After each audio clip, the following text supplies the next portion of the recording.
So far on my channel, I've looked at two of the video games based on Tim Burton's Batman from 1989. The first, on NES, was released in North America in 1990, and, in my honest opinion, remains one of the greatest superhero games ever made. Definitely one of the strongest to come out of the third generation. Its satisfying Ninja Gaiden-inspired wall jump mechanic set it apart from a lot of other side-scrolling platformers at the time. While the version of the game on Sega Genesis was inferior to the one on NES, it wasn't without its merits. It made a greater attempt to adapt the events of the film, and made use of Batman's grapnel gun with its platforming.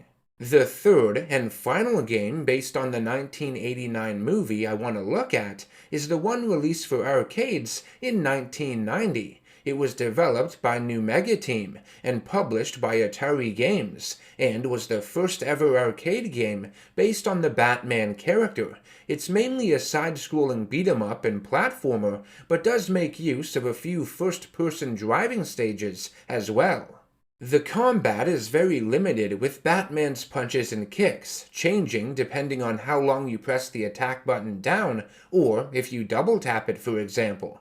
The platforming can be kind of stiff as well. Holding the jump button down increases the height of your jump, but jumping over large gaps, needing to build up that momentum, can sometimes feel awkward if you aren't 100% accurate with it. Much like the Sega Genesis game, Batman the Arcade does its best to follow the events of the film, and features many of the same locations from it, like Access Chemicals, the Flugelheim Museum, and of course, Gotham Cathedral. It's far more accurate to the movie than the NES game was, that took quite a bit of liberties with its source material. The Dark Knight learns that Access Chemicals is being cleaned out by gangster Jack Napier. You drive the Batmobile, armed with its mounted guns, and take out several cars being driven by his men, on your way to the factory. I love the first-person perspective in these Batmobile levels. The interior view you get of all the dials, flashing lights, and even GPS. It really does feel like you are driving the iconic car. When you reach Access Chemicals, you have to jump across various catwalks and moving platforms, avoid falling into vats of acid, and end up confronting Napier, punching him into a giant vat of chemicals, and turning him into the Joker. The animation for it is awesome.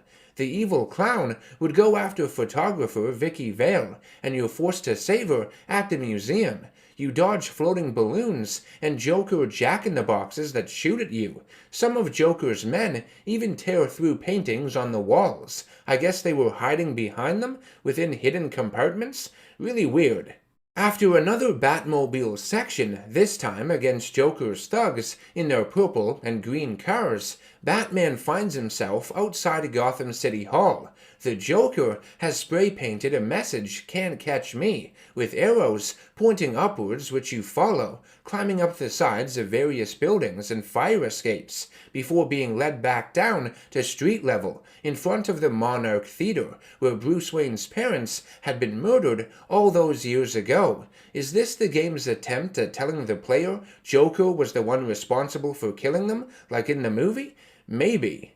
Once you take out that goon with the dual katanas hanging around near the Batmobile, you get to pilot the Batwing during Gotham's 200th anniversary parade. You have to not only shoot down the Joker's helicopters, but also catch as many of his Smilex-filled balloons as you can, with the clamps at the front of the Batwing, something I didn't even notice when I was capturing the footage, hence why I missed a few. I apologize.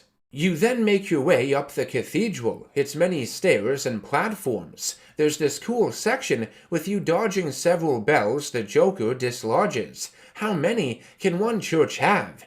You then battle the villain, Mono e Mono. He throws chattering teeth at you, and shoots at you with his acid-squirting flower and long-barreled revolver that he had used to shoot down the Batwing earlier. You knock Joker off the tower, avenging the death of your parents. His arms, coattails, and tie all flail in the air, and you see the GCPD officers stand over his body when he makes impact. Gotham is safe for another day. Batman the arcade game is a pretty decent experience. I think the game does a solid job adapting the events of the film. It might be the most accurate out of all the video games released based on Batman '89 as a matter of fact.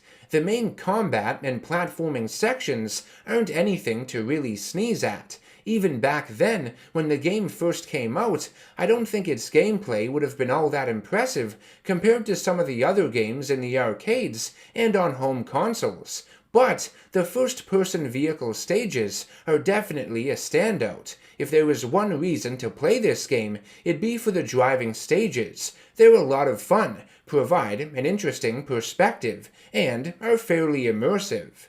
The graphics in Batman the arcade game are pretty good, for the time at least. They're very colorful and pleasing to the eye. Some of the animations are a bit goofy looking, but overall, the presentation is excellent. The music is nice, and the voice clips taken from the movie help add to some of the notable story events that happen. I think the only real downside to this game is its short length. It only clocks in at around 15 to 20 minutes. That's it. I think if it were longer, it would have been an even stronger adaptation of the film. It would have been able to feature even more moments, more locations. But as is, it's still pretty good. I'm not complaining too much. I want to thank you all for watching my quick little review of the Batman arcade game. I hope you enjoyed it. If you'd like to show your support to the channel and ensure its future, you can do so by subscribing, hitting that bell icon for notifications, sharing my content to anyone you feel might enjoy it, and by becoming a producer over on patreon.com if you can. I will see you all in the next one. Take care of yourselves, and always stay nerdy.